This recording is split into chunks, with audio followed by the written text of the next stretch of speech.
Hello, good morning, panibagong umaga. Thank you, Lord. Andito na naman tayo sa ating paboritong setting dito sa tindahan. Tuwing umaga, ganito talaga. Palaging diretso na dito sa tindahan after maghilamos. And then, syempre, i-prepare ko na ang aking mahiwagang inumin kada umaga, ang green tea. Yan. Siyempre, iinom muna ako ng tubig. At yan, ang lagi nyong nakikitang ang aking tumbler. Para kung sakali, nasa taas man ako, nasan man ako, makakainom ako ng tubig. Kala mo talaga gumangan, nasa bahay lang naman. So, ayan. Pag ganyan na ang tsura ng green tea, saka ko na yan iinumin. At may kasamang muni-muni. Kapag may bumili, syempre, pagbibilhan, tingin-tingin, upo-upo. Ganyan lang lagi ang umaga ko. Pero, okay lang naman kasi maya-maya ay magluluto na rin ako ng aming lunch. Ayan, nagprito na nga ako ng isda. Nakalimutan ko tanungin kay mama kung ano yung isdang yan.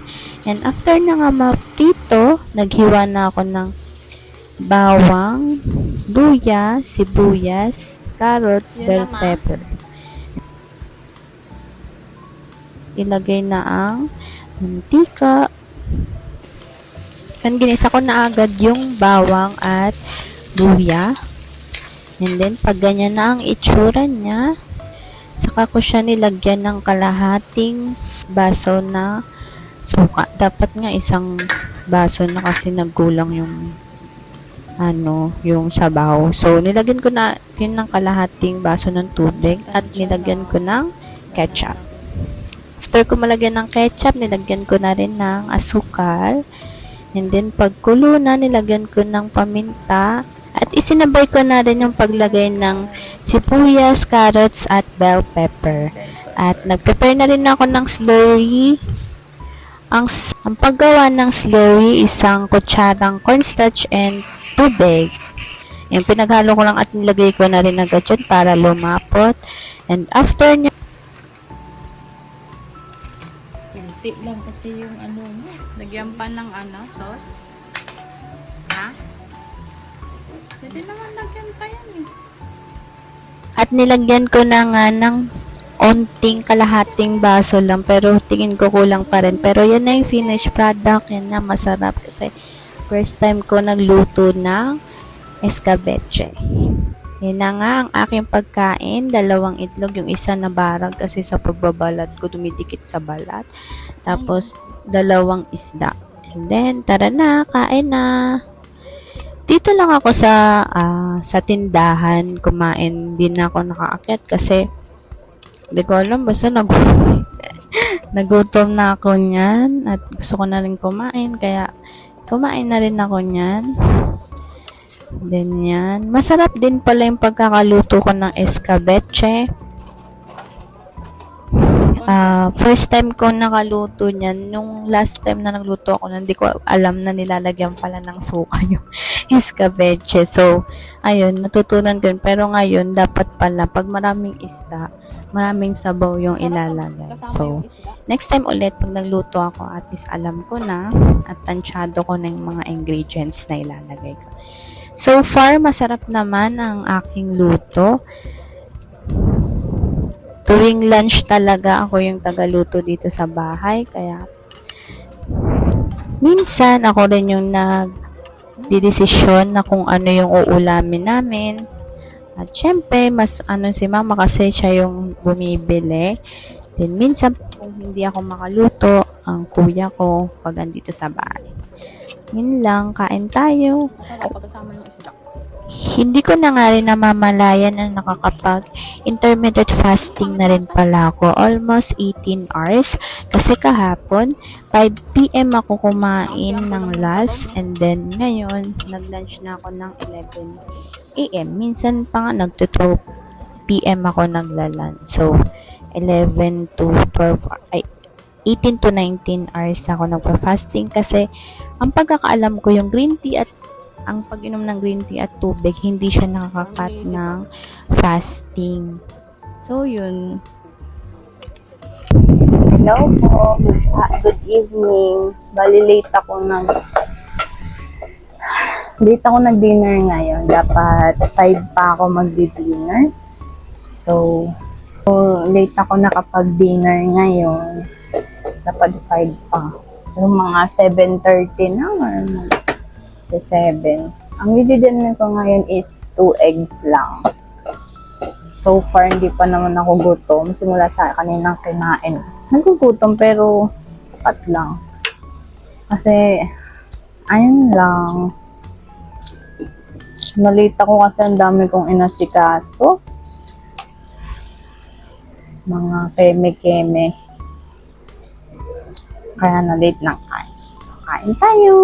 Itlog. Tatry ko bukas mag-walking. Kasi hindi ako nagising kanina.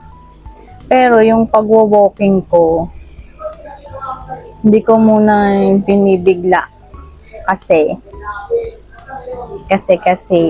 yun nga, unti lang kinakain ko. Tapos nidiles ko muna yung mga activities ko, gano'n. So, hindi ko muna binibigla yung katawan ko. At least, kahit pa paano, nabawasan na yung timbang ko. Masaya na rin. Pero, siyempre, tuloy-tuloy na rin tayo para magkaroon pa ng resulta. Okay, kain na tayo. But, ito yung ayokong nag-aano ng sumasama yung balat. Hindi ko alam kung ba't ganito. Yung isa okay naman. Ito lang yung sumasama yung balat. So, by the way, guys,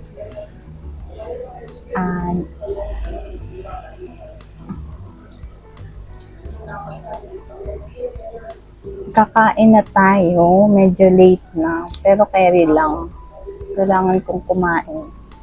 Dapat din na. Pero kakain ko. At papakita ko sa inyo. Ining ko!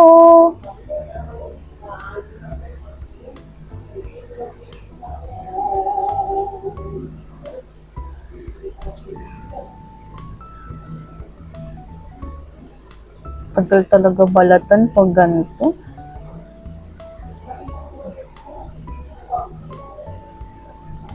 Bato. Okay na to. Tapos, meron akong salt. Sasaw-saw mo lang siyang literal. Minsan, nilalagyan ko to ng suka. So, tapos, minsan, kalamansi, tapos salt. Sarap. Kain na tayo. Dito na naman ako sa kwarto kasi nahilap kasi pumesto sa labas. Lamlag.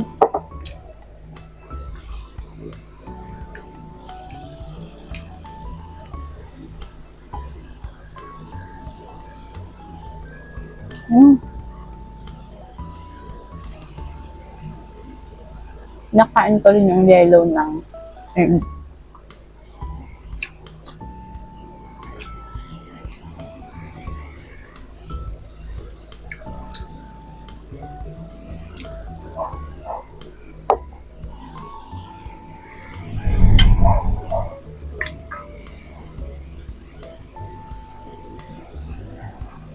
Nandun nakaabang yung pink tumbler, gradient color.